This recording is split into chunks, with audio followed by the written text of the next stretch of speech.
Hello everyone, তোমাদের সবাইকে স্বাগত জানাচ্ছি আমার চ্যানেলে। আজকে আমি তোমাদের সাথে শেয়ার করব চটজলদি একটা healthy and tasty snacks recipe, বা টিফিন বা লাঞ্চও তোমরা বা ডিনারেও বানিয়ে নিতে পারো।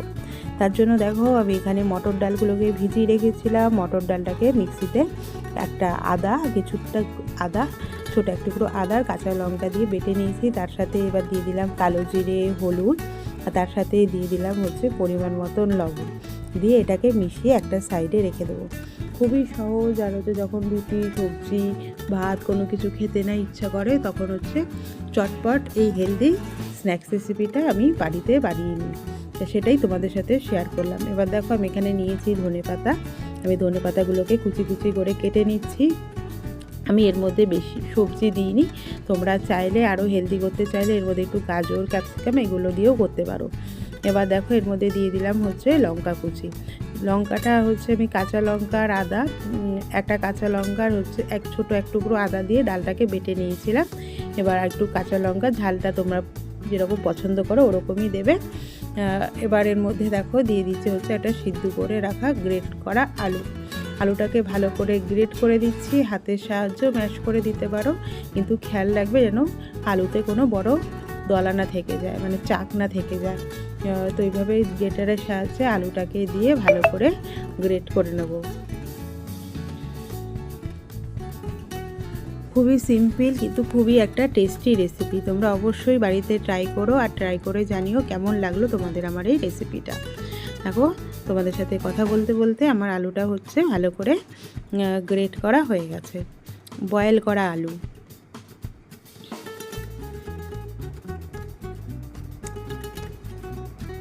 আলুটাকে ভালো করে আমি গ্রেট করে এর মধ্যে নিয়ে নিচ্ছি।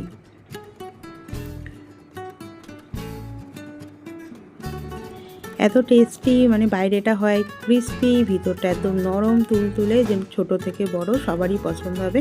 এবার একটু দেখতে যেতে ভাল লাগে। শুকনো লঙ্কাটা অপশনাল, যদি পছন্দ না করো শুকনো লঙ্কাটাকে স্কিপ করেও যেতে পারো। আমি একটু শুকনো লঙ্কা কুচি দিয়ে দিলাম। আগে কথায় বলছে না, আগে চোখে খায় তারপরে মুখে খায়।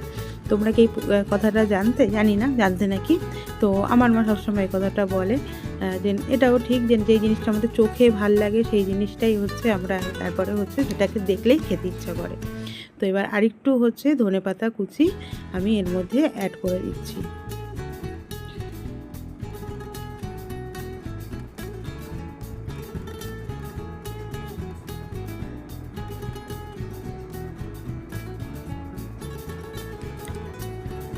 এবার এর মধ্যে যে ডাল বেটেছিলাম সেই মিক্সি ধোয়া জলটা এর মধ্যে আমি দিয়ে দেবো।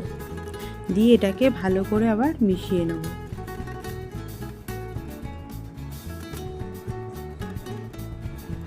দেখো দেখতে কতটা সুন্দর হয়েছে। দেখতে যতটা সুন্দর হয়েছে, ব্যাটারটা দেখেই মনে হচ্ছে যে জিনিসটা খুব টেস্টি হবে, আর খেতেও কিন্তু খুব টেস্টি হয়েছিল। তোমরা এর মধ্যে একটু চাট মশলা থাকলে বা উপর থেকে একটু চাট মশলাও ছড়িয়ে দিতে পারো। আর একটু গোলমরিচ আমার কাছে ছিল না, তাই আমি এর মধ্যে গোলমরিচটা দিইনি। একটুখানি গোলমরিচ এর মধ্যে অ্যাড করে দেবে। এবার এর মধ্যে দিয়ে দিলাম বেকিং পাউডার, সোডা না, বেকিং পাউডার এর মধ্যে দিলাম। বেকিং পাউডারটাকে দিয়ে এবার এটাকে একটু ফেটিয়ে নেব। বেকিং পাউডারটা দিলে কি হবে, একটা ফ্লাফি ভাব আসবে, আর বাইরেটা একদম ক্রিস্পি। একদম লো অয়েলেই রেসিপিটা হয়ে যায়। খুবই টেস্টি, অসাধারণ একটা রেসিপি। তোমরা অবশ্যই কিন্তু বাড়িতে ট্রাই করো। বাচ্চাকে কিন্তু টিফিনও তোমরা এই রেসিপিটা করে দিতে পারো। আমি আবার একটু কালো জিরে এর মধ্যে দিয়ে দিলাম। এবার একটা কড়াই নিয়েছি আমি। তোমাদের কাছে প্যান থাকলে তোমরা প্যানে করবে। আমি এভাবে কড়াইয়ের মধ্যে নিয়েছি। কড়াইয়ের মধ্যে দিয়ে ব্যাটারটাকে এবার এর মধ্যে দিয়ে দিলাম।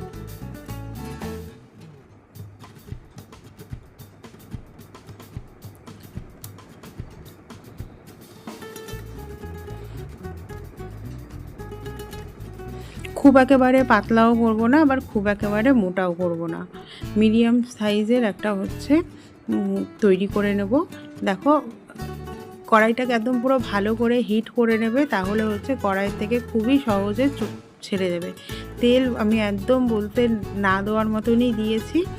এবার উপর থেকে একটু কাঁচা লঙ্কা আর হচ্ছে ধনেপাতা দিয়ে দিচ্ছি। উপরটা যখন ড্রাই হয়ে যাবে দেখেই বুঝতে পারবে একদম ড্রাই হয়ে গেছে, তখনই হচ্ছে এটাকে উল্টে দেবে।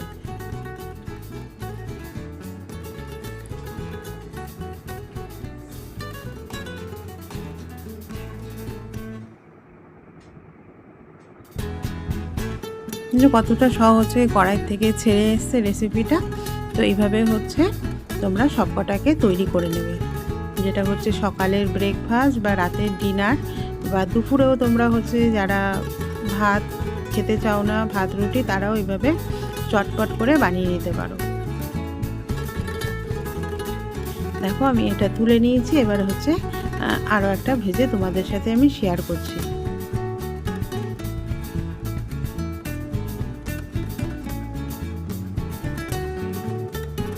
সাথে আমি হচ্ছে তোমাদের কাছে যদি গ্রিন চাটনি থাকে, গ্রিন চাটনি বা টমেটো কেচাপ এগুলো দিয়েও কিন্তু তোমরা বানিয়ে নিতে পারো, সরি এটা দিয়ে সার্ভ করতে পারো। আমি হচ্ছে এটাকে দইয়ের সাথে সার্ভ করেছিলাম।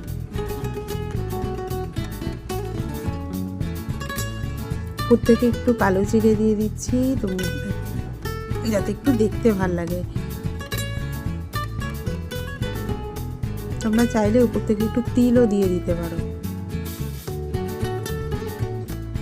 দেখে বুঝতে পারছো যে জিনিসটা ড্রাই হয়ে গেছে, এবার উল্টে আবার আর একটা পাশ ভেজে নেবো। বাইরেটা দেখেই বুঝতে পারছো জিনিসটা কত ক্রিস্পি হয়েছে আর ভিতরটা একদম নরম তুলতুলে। তো ফ্রেন্ড, এইভাবে তোমরা বাড়িতে বানিয়ে নেবে। কেমন লাগলো তোমাদের আমার এই রেসিপিটা তোমরা অবশ্যই আমাকে কমেন্ট করে জানাবে। ভালো লেগে থাকলে চ্যানেলটাকে একটু নতুন ভিজিট করলে একটু লাইক অ্যান্ড সাবস্ক্রাইব করে দেবে, পাশে থাকা বেল আইকনটা প্রেস করে দেবে যাতে যাচ্ছে আমি নতুন কোনো রেসিপি চাইলে তোমাদের কাছে নোটিফিকেশান পৌঁছে যায়। থ্যাংক ইউ সবাইকে।